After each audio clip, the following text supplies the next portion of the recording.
Andy Brighton had always been obsessed with flying. Growing up in the forests of Ontario, Canada, he spent his teenage years gliding cheap quadcopters over the treetops and stitching together shaky footage for his YouTube channel. He never thought that passion would turn into a dream career, surveying roof shingles after hurricanes and tornadoes with state-of-the-art drones. The pay was decent, the technology was exciting, and the freedom to work from anywhere felt like a blessing. Andy felt lucky, like Lucky Andy Brighton, as his friends had started calling him. But Andy's luck was about to take a dark turn. That call came on a humid Florida morning, his boss offering him a promotion into the Special Operations Unit. $10,000 a month to monitor high-risk teams? It felt too good to be true, and it was. Andy learned quickly that his new role wasn't about surveying damage, it was about orchestrating cartel operations. The drones became his eyes as Venezuelan gang members infiltrated gated mansions in Miami's exclusive neighborhoods, disabling alarms and looting safes. Andy's stomach churned at the sight of their targets, sprawling estates guarded by glistening pools and palm trees, all offset by a choking unease that now gripped his conscience. At first, he rationalized it. "I'm just the tech guy," he told himself. "I don't even leave the control room." But that illusion crumbled when Andy wasn't just monitoring the team, he was promoted to Team Alpha. The drones, with their silent efficiency, weren't enough. The cartel wanted him on the ground, deployed to neutralize security services alongside their gang leaders. On his first field mission, Andy's heart pounded as the cartel unleashed their most terrifying asset, AI robodogs.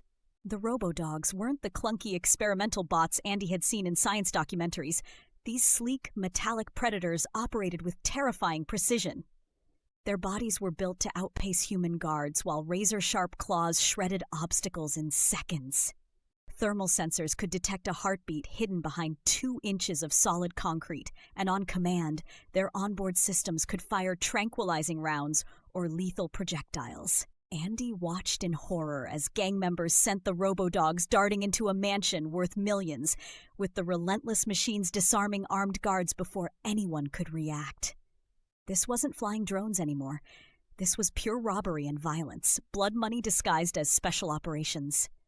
Andy's breaking point came during his 3rd mission, when he realized a guard lying unconscious in the foyer looked heartbreakingly young, not much older than Andy himself. That night, while the robodogs sat recharging in their cases, Andy bolted from the crew's safe house. He ran as fast as he could, knowing full well the cartel's tracking devices might already be following him. Andy set his sights on Canada, desperate to escape across the border and leave this nightmare behind. But there was one massive obstacle. Trump's 2nd term had sealed America's northern border tight. The days of casual crossings were over. A 5-layer surveillance system turned what was once an unassuming checkpoint into a militarized zone.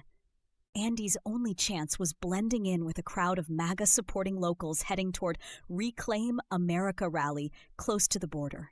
He bought a cheap Make America Great Again hat and a knockoff flag print shirt, his stomach twisting as he rehearsed patriotic slogans. The disguise worked, for now. But worse than the fear of being arrested was the growing conflict within himself. Andy wasn't someone who bent his morals easily, and posing as a MAGA supporter felt like it would tear him apart. All he thought about was his family back in Ontario, people who had always been vocal about equality and compassion. As he crossed into Canada, Andy Brighton thought his troubles were over. But then came Blue Sky Aerial, that fateful job offer with its $10,000 signing bonus, which had sucked him into this cartel nightmare in the first place.